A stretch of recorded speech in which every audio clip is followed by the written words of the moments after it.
बहुत समय पहले की बात है। एक छोटे से गांव में एक लड़का रहता था जिसका नाम पार्था था। पार्था एक साधारण परिवार से था, लेकिन उसमें विशेष गुण था। वह अपने दोस्तों का सच्चा साथी था। गांव के सभी बच्चे उसे बहुत पसंद करते थे, क्योंकि वह हमेशा उनकी मदद करने के लिए तैयार रहता था। एक दिन गांव के पास के जंगल में बच्चों ने खेलने का फैसला किया।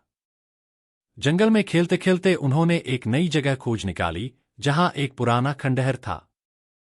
सभी बच्चे उस खंडहर को देखकर बहुत उत्साहित हो गए और उसे और अधिक खोजने का निर्णय लिया। खेलते खेलते एक बच्चा जिसका नाम राहुल था, अचानक खंडहर की एक दीवार से टकरा गया और दीवार की ईंटें उसके ऊपर गिरने लगीं। सभी बच्चे डर कर भागने लगे, लेकिन पार्था वहीं खड़ा रहा। उसने राहुल की मदद करने का निश्चय किया। पार्था ने हिम्मत दिखाई और बिना देरी किए राहुल की ओर दौड़ा। उसने गिरती हुई ईंटों को हटाना शुरू किया और धीरे धीरे राहुल को बाहर निकालने की कोशिश की। कुछ ही देर में पार्था ने राहुल को सुरक्षित निकाल लिया। राहुल की जान बच गई, लेकिन पार्था खुद चोटिल हो गया।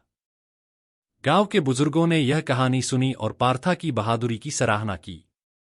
उन्होंने पार्था को गांव का नायक माना और उसकी इस वीरता के लिए उसे सम्मानित किया। लेकिन पार्था के मन में एक बात हमेशा रही, उसने जो किया वह सिर्फ अपने साथी की मदद करने के लिए किया था, न कि किसी पुरस्कार के लिए। कुछ समय बाद गांव में एक बड़ी समस्या आई। पास के नदी में बाढ़ आ गई और गांव को खतरे में डाल दिया।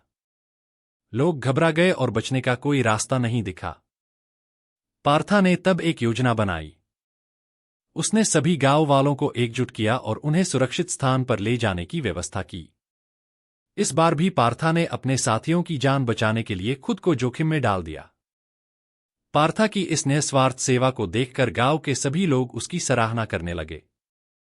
उन्होंने समझा कि सच्ची मित्रता और साथी परथा का मतलब क्या होता है। पार्था ने सभी को सिखाया कि साथी होना सिर्फ साथ रहना नहीं होता, बल्कि कठिन समय में एक दूसरे का सहारा बनना होता है। गांव के लोग पार्था के इस साहस और सेवा के लिए हमेशा उसके ऋणी रहेंगे। पार्था ने अपनी निस्वार्थ सेवा और साथी धर्म निभाकर यह साबित कर दिया कि सच्चा साथी वही होता है जो हर परिस्थिति में अपने दोस्तों और परिवार के साथ खड़ा रहे। इस कहानी से हमें यह सीख मिलती है कि सच्ची मित्रता और साथी धर्म का मतलब होता है निस्वार्थ भाव से एक